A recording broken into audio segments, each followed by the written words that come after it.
우리가 지난 시간에 이제 아브라함의 죽음에까지 우리가 이제 살펴봤었죠. 그리고 이제 오늘은 이제 그 이삭이 이제 그 여정을 우리가 말씀을 살펴볼 텐데요. 특별히 25장 19절에 보니까요, 이제 족보가 나오셨고, 자 창세기에서 족보가 나오면 어떤 거라고 의미한다 했습니까? 네, 그렇죠. 무대가 바뀌는 거죠, 무대가. 그렇죠? 창세기에서 족보가 나오면 반드시 무대가 바뀐다 이렇게 생각하면 됩니다. 그러니까 이제는 아브라함의 시대 끝나고 이제 이삭의 시대가 열린 것을 바로 이 족보를 열거함을 통해서 이제 그것을 우리에게 말씀해주고 있는 것이죠. 자, 그러면서 이제 이삭이 리브가를 맞았는데, 자 21절 보니까요, 그 아내가 임신하지 못함으로 그를 위하여 여호와께 간구하며 이랬어요. 간구하며 여호와께서 그의 간구를 들으셨으므로 그의 아내 리브가가 임신하였더니 이랬습니다. 자, 근데 우리가 이 말씀만 딱 보면요, 그냥 이삭이 한번 기도했다는 의미가 주셨구나 이렇게 생각할 수 있잖아요. 그런데 무려 20년을 기도했어요. 20년. 무려 20년 동안을 간구한 것입니다. 간구는 그냥 간구한 것이 아니라 이 간구함의 원래 뜻을 보니까요, 매우 절박한 기도 이렇게 이 뜻이 담겨져 있습니다. 그러니까 아주 이삭이 그 자손을 위해서 무려 20년 동안이나 정말 간절한 마음으로 기도했는데 하나님께서 그제서 이렇게 응답해 주셨다 하는 내용입니다. 참 왜 이렇게 좀 바로바로 안 해주시고 이렇게 시간을 오랫동안 지체시키시는지 우리가 다 연연을 할 수 없죠. 그래서 이제 우리의 믿음을 또 테스트하기 기도하면서 또 우리 믿음을 더 성숙하게 하기 위해서 하나님께서 그렇게 하나님의 때에 맞게 또 이제 이렇게 응답해 주신 것을 우리가 이제 보게 됩니다. 그런데 임신한데 문제가 뭐예요? 실제 보니까 그의 태수에서 싸우지를 했어요. 쌍둥이죠. 두 시대에 한꺼번에 주시는데 서로 이 태 속에서 둘이서 이제 싸우고 있는 거예요. 자, 이걸 어찌할꼬 하고 기도했더니 2, 3절 보니까 뭐라고 말씀합니까? 큰 자가 어린 자를 섬기리라 그랬어요. 자, 보통은 우리가 다 뭐예요? 장자 우선이잖아요. 장자 우선. 그렇죠? 모든 것이 다 장자 우선입니다. 자, 우리나라도 보면은 예전에 그 왕조가 세습할 때 항상 장자 우선으로 해서 이제 이렇게 세습된 것을 우리가 볼 수 있지. 이건 뭐 동서고을 막론하고 다 동일한 것을 볼 수 있습니다. 그런데 하나님께서 유별나게 지금 이 태속에 있는 두 아이 중에 큰 자가 작은 자를 섬기라 이렇게 말씀하고 있어요. 작은 자를 주어서 쓰신다는 것이죠. 우리가 이제 그것은 알지 못하죠. 왜 그러는지는 이유를 알 수 없습니다. 나는 하나님의 주권. 그렇죠? 하나님의 뜻이에요. 하나님께서 그렇게 하시겠다는 거예요. 하나님 그렇게 하시겠다는데 우리 인간이 뭐 어떻게 하겠습니까? 그 뜻대로 우리가 이제 순종하는 것이죠. 로마서 9장 10절부터 13절에 이제 바로 이제 여기에 대해서 이렇게 말씀하고 있어요. 다음 제가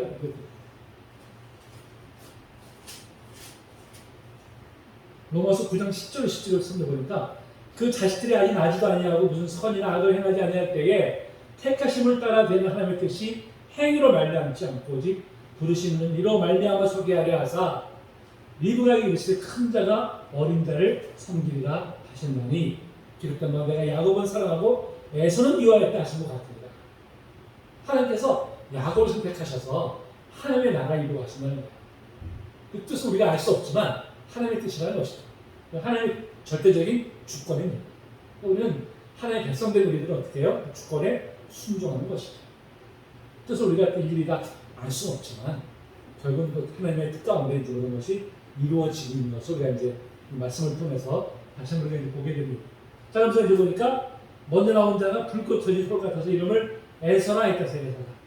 에서라 그랬습니다. 그 다음에 뒤에 나오면 어떻게 손으로 에서의 발꿈치를 잡았으므로 그 이름을 야곱이라 그랬어요. 야곱의 의미가 뭐예요? 발꿈치란 뜻이에요. 발꿈치를 잡고 나와가지고 이름을 이제 이렇게 야곱이다 이렇게 이름을 졌습니다. 그런데 보니까 서로 성격이 다 달라요. 한 대에서 나오는데도 성격이 전혀 다른 거예요.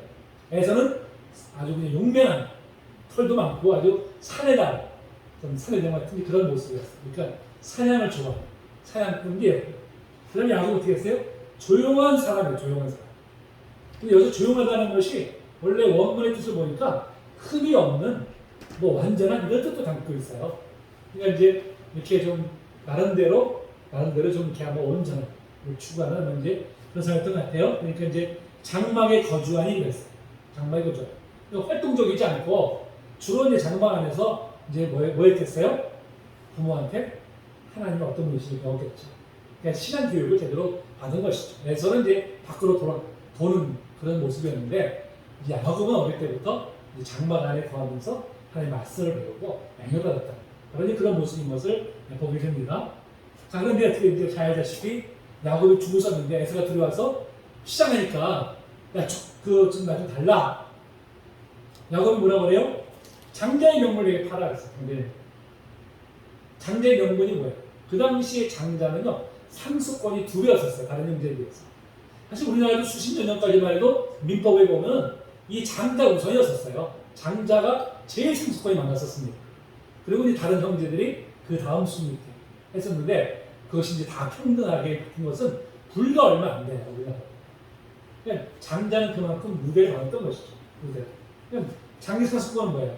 두 배를 받는 그 상속권을 나한테 팔아라는 거예요. 사실 뭐 판다고 팔려진 것도 아니잖아요. 아닌데도 불구하고 야곱은 지금 그렇게 이제 그 명분을 달라고 합니다. 그랬더니 에서 어떻게 했어요?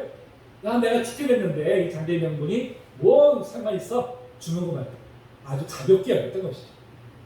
아니 이거 뭐 내가 판다고 해서 이게 팔려진 것도 아닐 것이고 아마 이제 그런 생각으로 가볍게 생각했던 거 아니에요. 그러니까 이거 보니까 에서는 좀 깊이 생각하기보다는 좀 몸이 우선하는 행동이 우선하는 아마 이제 그런 성격이었던 것으로 이렇게 보여집니다. 이거 보니까 에서와 야곱의 아주 성격이 서로 완전히 대조적인 바로 이제 그런 이제 성격이었던 것을 우리가 이제 이렇게 이것을 통해서 이제 보게 되죠. 그래서 34절에 이제 하반에 보니까 에서가 장자의 명분을 가볍게 여김이었다고 했어요. 가볍게 여김. 가볍게 여겼다는 게 뭘 뜻을 보니까요. 멸시하였더라 할 뜻을 하고 있어요. 멸시하였다. 우습게 알아버린 거예요.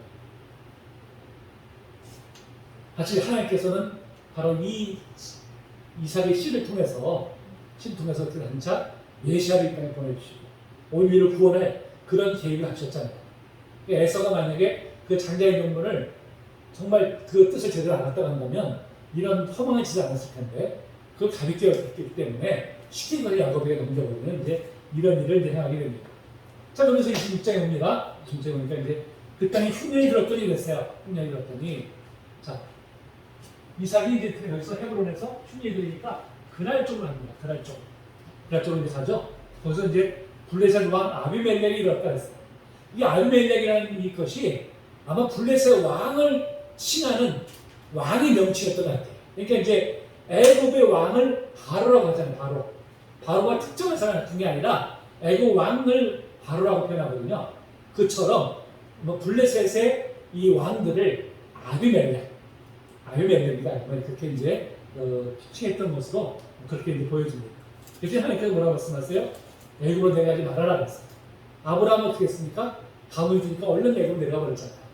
애굽으로. 근데 이제 하나님께서는 애굽에 내려가지 마라. 내가 너와 이 땅에서 함께하겠다 하고 이제 분명히 약속을 해주십니다. 자, 그런데 네 자손 4절에 보니까요. 네 자손으로 말미암아 천하 만민이 복을 받으라 했어요. 천하 만민.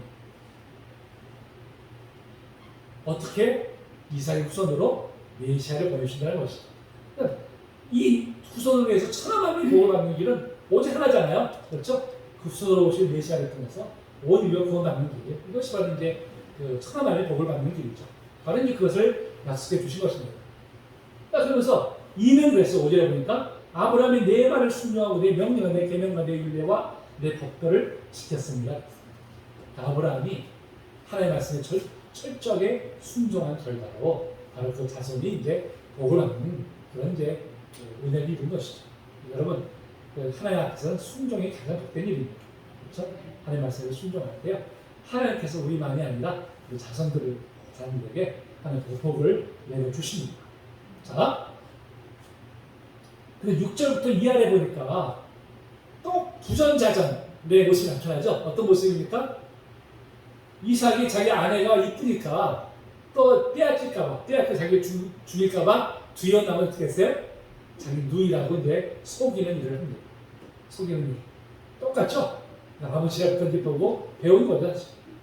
참, 우리가 이제 정자식도 도대체 누구 닮아서 그래? 날 닮았어 사실은 누가 먹겠어요. 자식들이 다 우리의 모습을 보고 다 이렇게 성장하는 거죠. 그래서 이제 이삭도 아마 그런 영향을 받지 않았을까 이제 그런 생각을 해보게 됩니다. 다행히 아비멜렉이 리브가를 취하지는 않았어요. 전에 이제 아브라함은 다 이렇게 취한 상태였었는데 이때는 이제 취하지 않았는데 둘이 껴안는 것을 이제 본 거예요. 사람들이 본 거예요. 그랬더니 이제 너 왜 이렇게 속였느냐 하니까 이제 자취적으로 이야기하죠. 우리로 하여금 큰 범죄를 저지르게 할 뻔했다. 오히려 이제 책망을 합니다. 그래서 우리가 여러분 믿는 사람들이요 제대로 하지 못하면요 믿지 않는 사람들한테 오히려 우리가 책망을 받아요. 오늘날 우리 한국교회가 이제 그런 모습이잖아요. 우리가 바로 하나님 서지 못하니까 오히려 세상이 우리를 책망하는 이런 참 안타까운 일이 지금 이렇게 일어나고 있잖아요. 우리가 무엇보다도 믿는 사람으로서 우리가 합당한 삶을 살기 위해서 우리가 이제 힘을 써야 되겠죠. 자, 그런데 이제 이삭이 이제 그 사람들하고 어떻게 해요? 계속 싸움이 일어나요. 당시에는 이제 이 물이 이것은 희귀한 지역 아닙니까? 그래서 물을 확보하는 게 가장 중요해요. 어디 가서. 지금도 우리가 이제 이렇게 TV나 보면은 광고를 보면 어떻게 해요? 그 아프리카 이런 데서 보면 물을 보고 못 껴가지고 막 같은 물을 마시는 이런 광고가 나오잖아요. 그래서 이제 우물을 파주는 뭐 그런 일들도 이제 많이 하는 것을 보게 됩니다. 참 특히 이 지역이 이제 물이 희귀한 지역이기 때문에 이 물이 있어야지 사람들이 먹고 살고 또 목축을 하는데 그만큼 이제 어려운 지역이죠. 그러니까 이삭이 이제 우물을 파면은 쫓아와가지고 또 우물을 뺏어버리는 거예요. 근데 이삭은 절대 다투지 않습니다. 옮겨요. 옮겨 또 우물 파는데 또 나와요. 계속 그런 일이 반복돼요. 사실 그 지역에서 그렇게 우물을 가는 곳마다 파는데 또 물이 나오는 것은 이건 정말 기적입니다. 기적. 자, 이런 기적을 사람들이 목격을 하고 나서 어떻게 했을까요? 26절에 보니까 그 아비멜렉이 자기 그 장모들을 데리고 와서 물어갑니까? 28절에 보니까 여호와께서 너와 함께 계심을 우리가 분명히 보았으므로 뭘로 봤어요? 가는 곳마다 우물을 파는데 다 물이 나옵니다. 이거는 사람이 할 수 있는 일이 아니었거든요. 그러니까 바로 그런 과정을 통해서 야, 하나님이 정말 너와 함께 하신 것을 내가 봤다 이렇게 고백하게 되는 거죠. 자, 우리가 이 말씀에 도전을 받잖아요. 우리가 정말 믿지 않는 사람들이 우리를 보고서 야, 당신이 보니까 내가 정말 하나님 살아계심을 알겠다. 참 우리가 이런 소리를 들을 수 있다면 얼마나 이게 우리가 정말 복된 인생이겠습니까? 지금 우리가 정말 그런 삶을 살기 위해서 힘써야 되죠. 그렇죠? 우리가 이제 무엇보다. 근데 우리가 뭐 어떤 기적을 행하는 것도 아닐 것이고, 저는 이제 다른 어떤 것보다 그런 것 같아요. 우리가 정말 이렇게 환경을 보면 좀 우리가 좀 힘든 그런 환경이 있을지라도 그런 환경 때문에 우리가 힘들지 않고 환경에 매이지 않는 그런 모습을 우리가 보여주더라고요. 그것이 바로 하나님이 정말 이 사람이 함께 하시는 것을 보여줄 수 있는 모습이 아닐까 생각합니다. 또 우리가 좀 환경이 힘들면 막 금방 또 그냥 무거이 상하게 되고 막 미소침하고 어깨 축 처지고 이런다면 여러분 세상 사람들이 과연 우리가 하나님 함께 하신다는 것을 어떻게 알 수 있겠어요? 근데 세상 볼 때 저는 분명히 힘든 것 같은데도 그런데도 어떻게 해요? 거기 굴하지 않고 얽매이지 않는 그런 모습을 보면 그 사람은 정말 다르구나.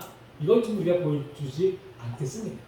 우리가 좀 그렇게 하나님이 함께 하시는 모습 역시 우리가 이제 세상 사람들을 우리가 보여주는 것을 우리가 말씀해 주고 있습니다. 자, 그 34절 한번 보니까 에서가 바로 이제 헷 족속의 그 여자를 아내를 맞이해야 어떻게 했어요? 근심이 되었다고 했습니다. 근심이 되었다. 그러니까 이방인과 결혼하게 되면 당시에 뭐라 했어요? 이방인이 섬기는 우상을 내가 함께 섬기겠다는 표시입니다. 당시의 족속과 족속간의 결혼이라는 것은 각자 그들이 섬기는 신을 나도 섬기겠다는 의사 표현이에요. 그래서 이방인과 혼례를 금한 것입니다. 그런데 이제 지금 에서는 그런 거 상관없이 이제 자기 좋은 대로 이제 아내를 맞이하니까 그걸 바라고 이삭과 리브가가 이제 마음이 이제 근심이 된 것이죠. 이 근심이라는 것도 원래 원문을 보니까 영혼의 쓰라린 깊은 고통이 되는 것이죠. 그만큼 이제 부모의 마음을 아프게 하는 그런 이제 그런 행위입니다. 자, 27장에 이제 우리가 볼까요? 27장에 이제 우리가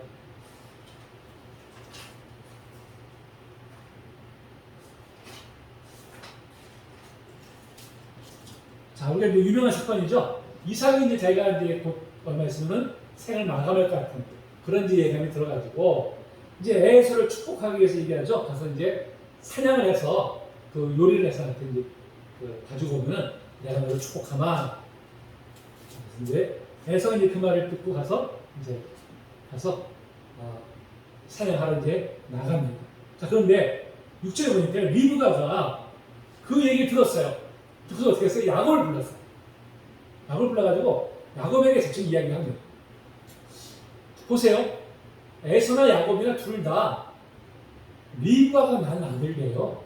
아들인데 지금 어떻게 했어요? 이삭은 철저하게 에서 편이고요. 리브가는 철저하게 야곱 편. 서로 편애가 달라요. 서로 나눠 먹고 각자 나눠서 서로 사랑하는 걸 다릅니다. 뭐 여러 가지 연유가 있겠지만 심리학자들이 이제 그 이야기한 것을 보면요 이렇게 이해합니다. 사람은 자기가 어떤 그 부족한 부분들 있잖아요.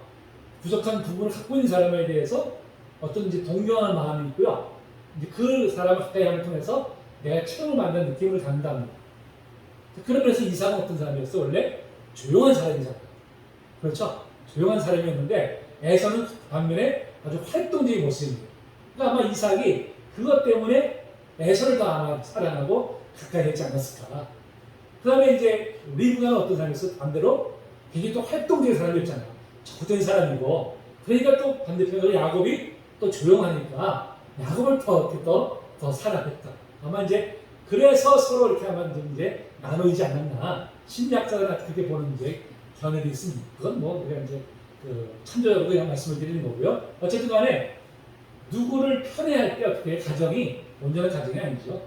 그거는 이제 그 안에서 갈등에 이제 그 불씨가 되는 것입니다. 두 부부는 그것이 얼마나 큰 갈등으로 번져질지를 상상도 못했죠. 상상도 못하면서 이제 각자 자기가 좋은 대로 이제 행동을 하는 것이죠. 그리고 어떻게 했어요? 가서 염색기를 가져다가 요리를 가져온다. 요리를 잘해야 요리를 줄 테니까 네가 가서 애쓰인 것처럼 아버지 속이가 가서 축구를 받아라 하고 이제 이야기를 합니다. 그러니까 야곱이 펄쩍 뛰죠. 아니 형은 털이 많고 나는 맵다는데 괜히 갔다가 들키면 저주만 받을 텐데 어떻게 그런 일을 합니까? 13절에 뭐라 그래요? 야, 너의 저주를 내게 돌리니 내 말만 따르고 가서 가져라. 리브가가 어떻게 해요? 야곱이 네가 받을 저주를 내가 받겠다. 참 강한 모성애죠. 강한 모성애. 근데 모성애가 어떻게 해요? 삐뚤어진 모성애죠. 모성애 강하긴 한데 삐뚤어진 모성애죠. 잘못된 모성애. 자, 하나님께서 뭐라고 말씀하셨어요? 큰 자가 작은 자를 섬기라고 했습니다. 하나님께서는 야곱을 더 이제 택해서 야곱을 통해서 하나님의 뜻을 이루어 가실 것임을 분명히 말씀하셨어요. 그렇죠? 자, 그러면 그 말씀을 들은 우리들은 어떻게 행동해야 될까요? 그러면 근데 하나님의 약속은요 때가 있습니다. 그렇죠? 하나님의 때가 있어요. 그 때를 어떻게 우리는 기다려야 되죠. 하나님은 아브라함에게 약속하셨는데 무려 25년이나 지난 다음에 이삭을 허락하시잖아요. 하나님의 때죠. 모든 건 다 때가 있는 법인데 리브가 지금 어떻습니까? 하나님의 그 뜻을 자기 때에 맞게 그걸 이루려고 했던 것이죠. 자기 뜻에 맞게. 하나님의 때를 기다리는 것이 아니라 자기의 뜻대로, 자기 의지대로 하나님의 뜻을 이루려고 했던 거예요. 그 방법이 사실은 온전한 방법이 아니잖아요. 사람을 속이는 방법. 그게 하나님 뜻이겠습니까? 여러분, 아무리 목적이 좋아도요, 과정이 옳지 않으면 올바른 건 아닙니다. 근데 우리는 때때로 어떻게 해요? 목적만 그냥 올바르면 된다고 생각해서 수단 방법을 가리지 않는 걸 마치 지혜로운 것처럼 이야기할 때가 있는데요. 그건 결코 옳은 방법이 아니죠. 옳은 길이 아니죠. 하나님은 과정을 보시는 하나님이세요. 과정. 그러니까 리브가는 지금 하나님의 뜻을 이룸에 있어서 과정을 어떻게 해요? 온전한 과정을 선택한 것이 아니라 순리대로 하는 것이 아니라 자기 임의대로 사람을 속여가면서까지 그 뜻을 이루려고 했다. 라는 이제 그런 모습을 지금 이제 보여주고 있는 것이죠. 자, 결과는 어떻게 됐을까요? 결과론적으로 나중에 우리가 이제 보겠지만 결국 야곱이 이제 에서로부터 죽임을 당할까봐 그걸 하란으로 보내잖아요. 하란으로 보낼 때도 야 그냥 몇 달만 있으면 더 돌아와라 이렇게 했는데 결국은 사랑하는 아들을 생전에 보지 못하죠. 그때 떠나보낼 때가 마지막 이별이었어요. 사실 어머니로서 사랑하는 아들을 다시는 보지 못한다는 것처럼 더 큰 아픔이 어디 있겠습니까?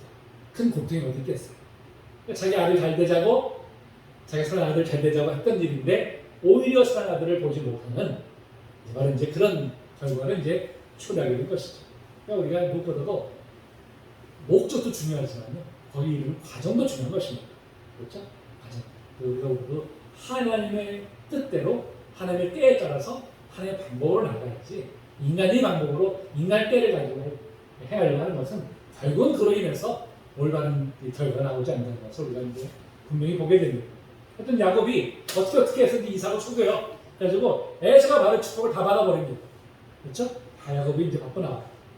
자, 그래서야 이제 어떻게 했어요? 에서가 사냥해가지고 이제 요리를 잡고 들어갔더니 이삭이 이제 깜짝 놀래죠. 좀 전에 나한테 축복받아서 누구냐? 에서가 이제 통보를 하면서 뭐라 그래요? 한 6절 보니까 그 이름을 야곱이라 함이 합당하지 않느냐니까. 그러나 속이 이번에 두 번째입니다. 장대 명분도 파축하기 때문에 또 이번에 또 자기처럼 인 것처럼 위장을 해가지고 자기가 받은 축복을 이제 가르쳐버린 것이죠. 얼마나 분노가 나겠습니까? 그랬더니 어떻게 했어요?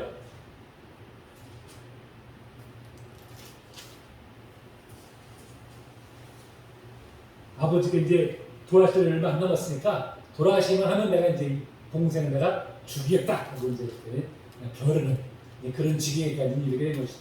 인간적인 방법으로 일을 행하려다가 결국 드디어 형제간의 가정이 파탄나는 바로 이제 이런 지경을 이제 빚게 된 것입니다. 그 리브가가 보니까 이 심상치 않거든. 잘못하면 이 형제간에 칼부림 나고 이제 살인 행위가 나올 수 있겠어요. 그러니까 어떻게 했습니까? 44절에 보니까요. 네 형의 노가 풀리기까지 몇 날 동안 이 몇 날 동안이라는 게 보니까요. 짧은 기간을 의미하는 거예요. 짧은 그냥 잠깐만 갔다 오면 될 거야. 이런 생각을 가지고 이제 이 야곱을 피신시킨 거죠. 가서 하란에 가서 이제 명분은 가서 이제 거기에 네 아내장을 데리고 와라 신부장을 이제 그런 명분을 삼아서 그를 하란으로 이제 피신을 시킵니다. 그런데 이 몇 달이 어떻게 됐어요? 평생이 돼버린 것이죠.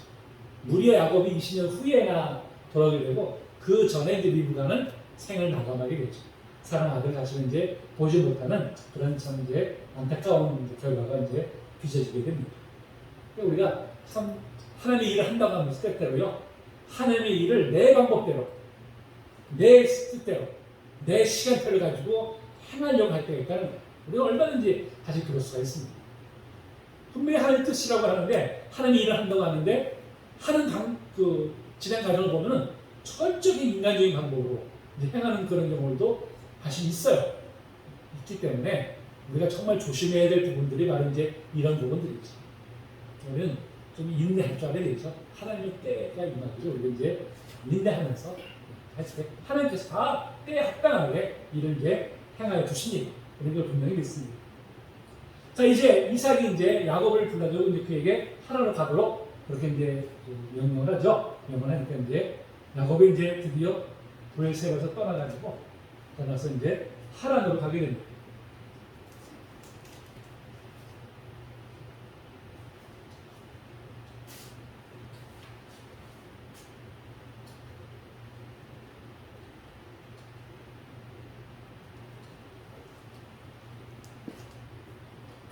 하나는 바로 이제 그 아브라함이 가나안 땅에 오기 전에 거했던 바로 이제 그런 곳이고요.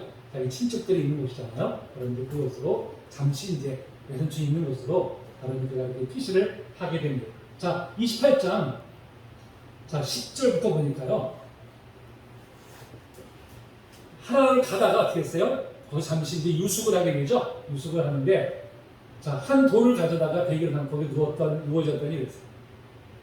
완전히 노숙 해낸 거죠, 노숙을. 얼마나 참 보살펴 살리겠어요? 아이고, 내가 어쩌다가 이렇게 됐을까? 사랑하는 부모님들을 떠나서 누가 반겨줄지도 알지도 못하는 전혀 생소한 곳으로 지금 가는 거잖아요. 그 과정 속에서도 정말 가다가 어떤 복을 당할지도 아무도 알 수 없는 그런 상황이에요. 그런 상황 속에 지금 갈 때 그 마음이 얼마나 견고하겠습니까? 그렇죠? 얼마나 좀 내가 좀 후회스럽기도 하고 앞날의 그 미래에 대해서 너무 불투명하니까요. 불확실하니까 얼마나 그 불안하고 두려운 마음이 들었겠어요. 그런 마음을 가지고 가다가니 겨우겨우 그냥 그 길에서 지금 이제 잠이 들었습니다.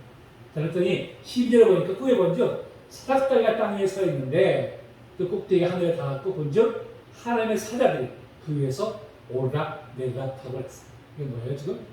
하나님과 지금 연결된 것이죠. 하나님 연결됐음을 바로 이제 보여주고 있습니다.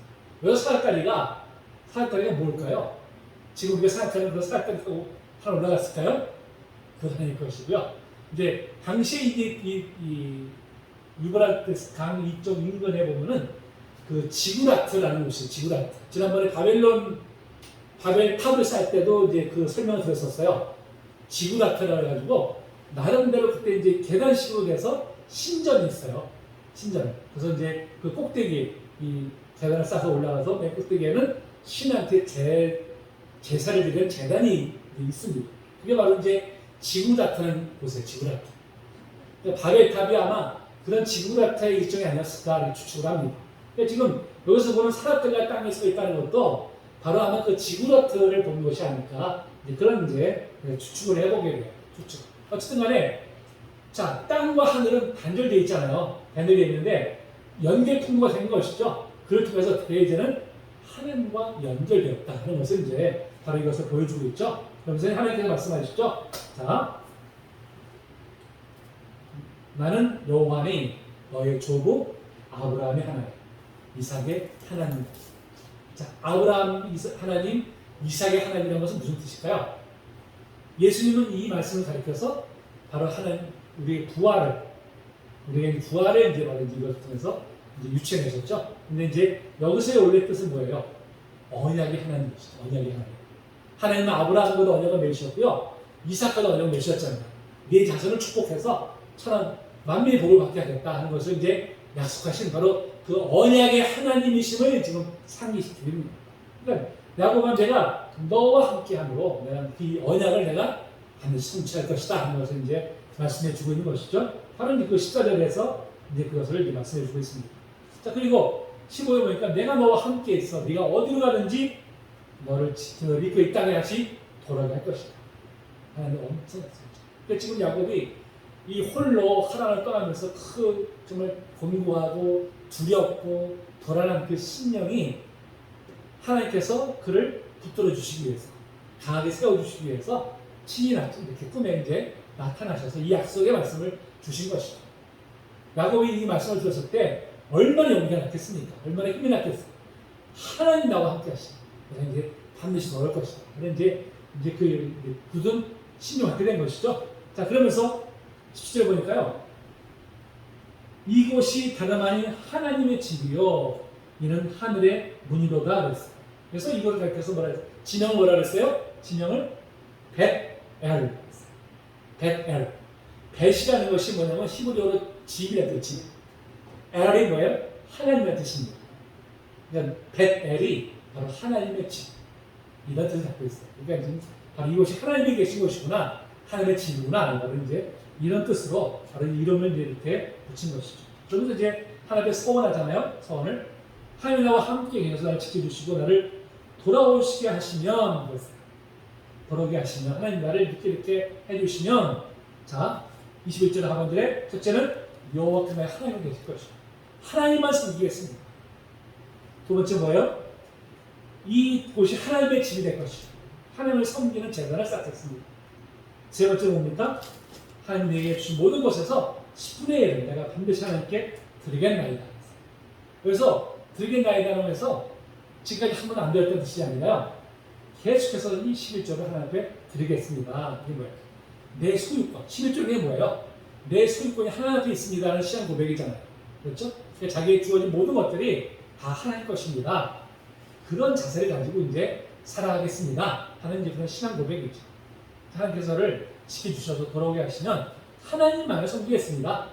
하나님 바로 섬기겠습니다. 하나님만을 예배하겠습니다. 바로 이제 그런 뜻으로 바로 이렇게 이제 서원을 하는 것이죠. 자, 그 다음에 이제 29절에 보니까 바로 이제 하란으로 이제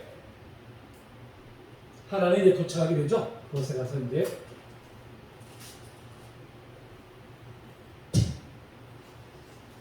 이제 우물가에서 또 라헬을 만나게 돼요. 라헬을. 지난 제가 한번 설교 때 그 말씀 드렸었죠. 역사는 어디서 일어나요? 우물가에서. 역사는 바로 우물가에서 일어나는 것을 우리가 이제 보게 됩니다. 그만큼 우물이 그 당시에 어떻게 해요? 중요한 곳이었어요. 사람들이 그곳으로 모여서 거기서 모든 것이 이루어지는 것을 이제 보게 됩니다. 그곳에서 이제 바로 라헬을 만나게 되고, 그래서 이제 라헬이 이제 제가 알리죠. 자, 29장 13절에 보니까요, 라반이 그의 생질 야곱의 소식을 듣고 달려와서 그를 영접하여 그랬어요. 달려와서 영접하여. 이걸 보면요, 말로 보면 굉장히 반갑게 맞이한 것처럼 보여져요. 박이 벌어진 것처럼. 그런데 사실은 이 승리가 뭐냐면요, 전에 아브라함이 그 이삭의 아내를 맞이하기 위해서 왔을 때 어떻게 엄청난 예물을 가지고 왔잖아요. 예물을. 그러니까 지금 그걸 기대하고 온 거예요. 그걸 야곱이 지금 이제 이렇게 온 거 보니까 아내감을 찾아온 것 같은데, 그러면 또 그전처럼 아브라함 쪽에 가까웠던 것처럼 엄청난 예물을 갖고 왔을 것이다. 이 기대함을 가지고 막 달려온 거예요. 달려왔어. 근데 보니까 별로 별볼 일이야. 혼자서 먹이 떠나오느라고 뭐가 제대로 있었겠어요. 거의 빈손으로 왔겠지. 그러니까 시달려 보니까 라반이 이르되 너는 참으로 내 혈육이로다 그랬어. 참으로. 이 참으로라는 것이 학자로 이렇게 분석해 보니까 진짜네. 진짜 내 혈육 맞구나. 신드라는 표현 있잖아요. 실망해가지고. 제가 바로 이제 그런 표현이라고 합니다. 이 표현 자체가. 그냥 반색이 아니라 사령을 반긴 게 아니라 재물을 가져올 걸 기대하고 가려하는데 보니까 빈털터리거든. 그래 맞구나 이 정도 자세로 지금 이 야곱을 지금 맞이한 거예요. 우리가 뒤에도 보지만 라반이 탄옥스러운 인간이에요. 탄옥스러운 인간, 그렇죠? 탄옥스러운 인간이기 때문에 바로 그것을 잘 이제 이렇게 그런 모습을 보여주고 있는 것이죠. 이 모습 속에서. 자, 근데 라반에게 이제 두 딸이 있잖아요. 레아요, 라헬이라고 했어요. 근데 자 17절에 보니까요, 레아는 시력이 약하고 그랬어요. 왜 시력이 약하다는 게 무슨 뜻인가? 여러 가지 이제 의견들이 있는데요. 저는 이것이 총기가 결여되었다라는 뜻으로 해석하는 것이 이제 맞을 것입니다. 보니까 이렇게 좀 약간 총기가 좀 떨어지는 아마 이제 그런 모습을 시력이 약하다, 이렇게 이제 표현한 것이 아닐까 보여집니다.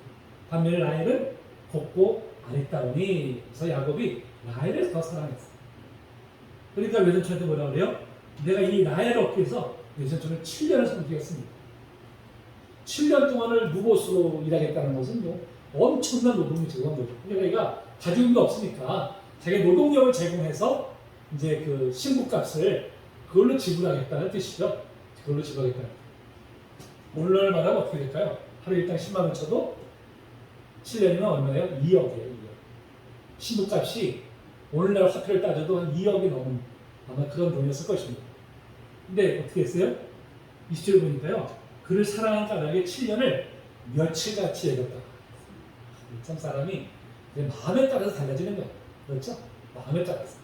사랑하는 사람들끼리 같이 있으면 똑같은 시간도 되게 빨리 가잖아요. 미워하는 사람들끼리 같이 있으면 어떻게 될까요? 시간이 왜 이렇게 안 가는 거야? 지루하고. 우리 마음이 참 중요한 것이죠. 그러니까 지금 이 야곱은 어떻게 해요? 라헬을 얻고 너무 사랑하니까 7년이 뭐 후딱 지나가는 거예요. 후딱 지나가는 거예요. 자, 이제 기회 찼어요. 그래서 이제, 자, 이제 내 찼으니까 라헬을 달라 하고 이제 요청을 하죠. 그랬더니, 자, 23절 볼까요? 저녁에 그의 딸 레아를 야곱을 드립니다. 아니, 라헬을 왜 7년을 봉사했는데, 이 외삼촌이 어떻게 해요? 큰 딸 레아를 쓱 들어보는 거예요. 밤이니 깜깜하니까 안 보이잖아, 신부가 누군 얼굴이. 안 보이고 그걸 이용해가지고 이제 속인 거죠. 속였어. 결국 어떻게 아침에 보니까 아는 거예요. 아침에 보니까. 사기용. 사기용. 자, 야곱이 분노를 했죠. 했는데 뭘 봤을까요? 자기를 다. 자기가 어떻게 했어요? 자기가 속였잖아요. 형을 속이고 아버지 속였잖아요. 아이고, 내가 하나님께서 나를 이렇게 지금 갚으시는구나. 아마 이제 그렇게 아마 깨달았을 것입니다. 그렇죠? 자기가 행한 대로 하나님 갚으시는 하나님이시구나. 이걸 아마 철저히 깨달았을 것입니다. 그랬더니 뭐 얘기하죠. 왜 이렇게 날 속이시냐 했더니 20절 보니까 언니보다 아우를 먼저 주는 것은 우리 집안에서 하지 않는 말이라 그랬어요. 근데 실제로 그 당시에 관습이 그런 관습은 없어요. 동생도 먼저 할 수 있어요. 없는데 그냥 거짓말 한 거예요. 거짓말. 자기의 행위를 합리화시키기 위해서. 그러니까 야곱을 보니까 일을 잘하거든. 무보수잖아요. 무보수. 얼마나 값싼 노동력으로 쓸 수 있어요. 그러니까 더 붙잡아주기 위해서. 붙잡아주기 위해서 그를 이제 이렇게 속인 거죠. 결국 어떻게 했어요? 다시 또 아이를 위해서 또 앞으로 7년 동안을 무보수 또 좀 일을 하는. 그러니까 아내 두 살 얻기 위해서 14년 동안을 이제 무보수로 일을 하는. 바로 이제 이런 지경에까지 이제 이르게 됩니다. 자, 누가 30절 보니까 레아가 사랑받지 못함을 보시고 그랬어. 사랑받지 못한다는 게 두 가지 의미라고 그래요. 미움받는다는 뜻도 있고요. 또 하나는 라헬보다는 덜 사랑한다. 아마 그런 뜻도 문제 있는 것 같습니다. 어쨌든 간에 하나님께서 레아의 태를 여셔서 자녀를 허락하시는데요. 장자가 누구예요? 르우벤이죠. 르우벤. 그렇죠? 르우벤이 이제 그 가장 첫 번째 자녀. 이제 르우벤을 이제 하나님께서 허락해 주시고요. 그 다음에 이제 그 다음 이어서 시몬, 레위, 그 다음에 유다까지 4명 연달아서 쭉 이제 자손을 이제 이렇게 하나님께서 그에게 허락을 해주십니다. 다 4명이 다 레아의 후손이에요. 레아의 후손. 자, 그러니까 라헬이 어떻게 했어요? 33장에 보니까 내가 자식을 낳게 하면 참 내가 죽겠다. 막 협박을. 그냥 야곱이 뭐라 그래요? 하나님께서 그렇게 하시는데 내가 어떻게 하겠느냐. 하나님 하시는데. 그랬더니 이제 라헬이 여종 비라를 이제 들여보내죠. 그 당시에 자기가 본다면 여종을 들여보내가지고요. 거기에 난 후손 자손을 내 자식을 삼습니다. 이 자식. 이제 그래서 이제 비라를 이제 주죠. 그러니까 이제 비라를 통해서 자 누가 나왔어요? 6절 보니까 단이 바로 이제 이 비라를 통해서 나오게 되고 그다음에 납달리까지 바로 이 비라를 통해서 두 사람이 이제 자녀를 얻습니다. 그랬더니 또 레아가 그걸 보고서는 자기가 출산이 안 되니까 어떻게 해요? 또 시녀 실바를 또 야곱에게 또 들여보내죠. 들여보내가지고 실바를 통해서 바로 이제 갓과 아세 두 아들을 또 완전 그렇게 또 얻게 됩니다. 자, 그랬더니 이제 루벤이 나가가지고 합판체를 걸었어요. 합판체인데 아마 이제 이렇게 성 촉진제 같은 아마 그런 역할을 했던 것 같아요. 그러니까 이제 라헬이 그걸 보고 달라고 하니까 어떻게 했어요? 레아가 이제 너는 네 남편 뒷가서 살아놓고서 그 뒷가서 가느냐? 그랬더니 지금 라헬이 뭐라고 합니까? 오늘 밤에 내 남편을 언니한테 들여보내겠다고 해요. 가만히 보세요. 주도권이 누구한테 있어요? 여자한테 있어요.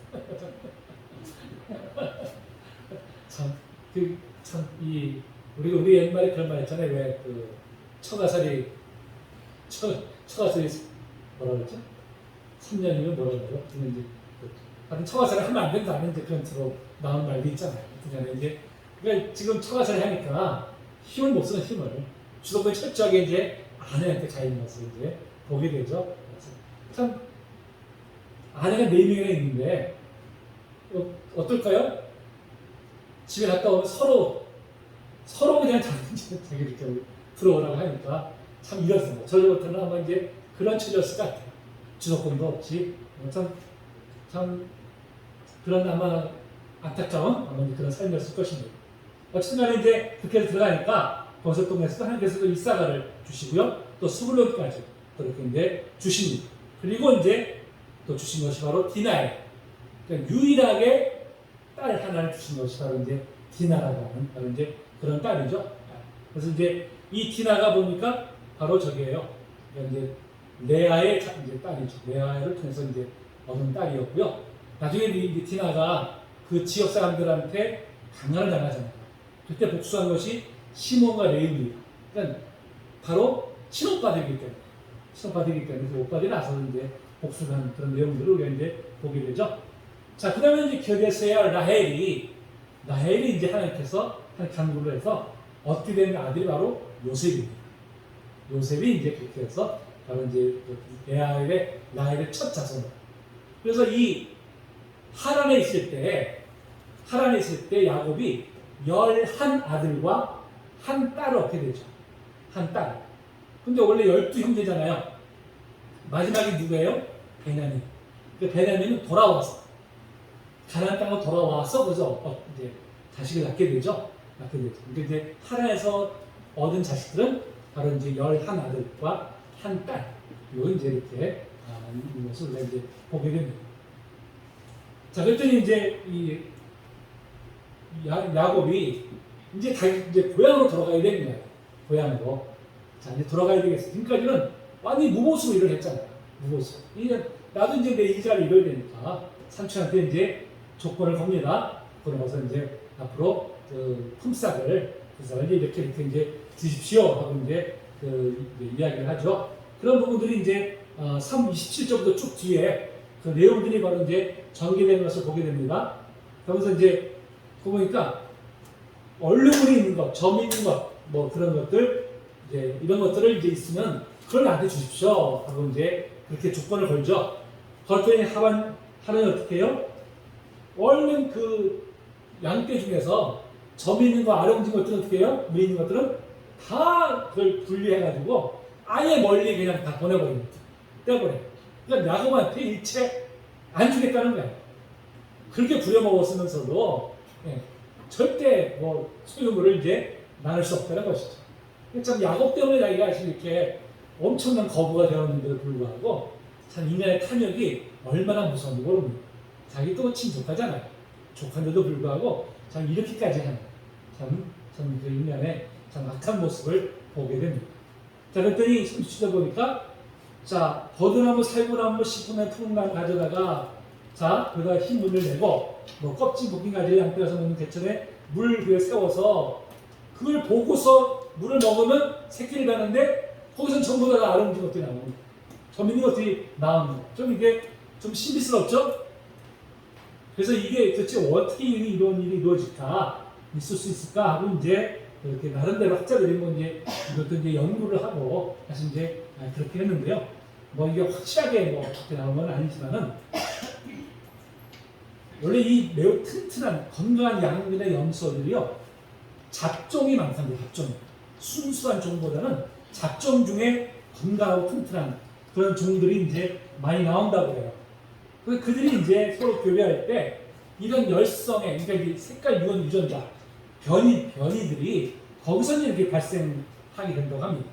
과학적으로 하는 것이 연구한 결과가 그렇다고 해요. 이제 하여튼 어쨌든 간에 이렇게 해서 야곱이 그를 통해서 굉장히 많은 이제 양과 낙이나 이런 짐승들을 이제 제사를 이제 축적을 하게 됩니다. 자, 우리는 이걸 뭐 과학적으로 증명할 것도 아니고요. 우리가 아시는 것은 무엇입니까? 하나님이 하신 겁니다. 그렇죠?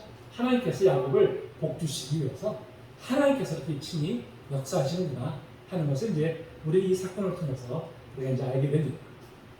오늘은 여기까지 하겠습니다.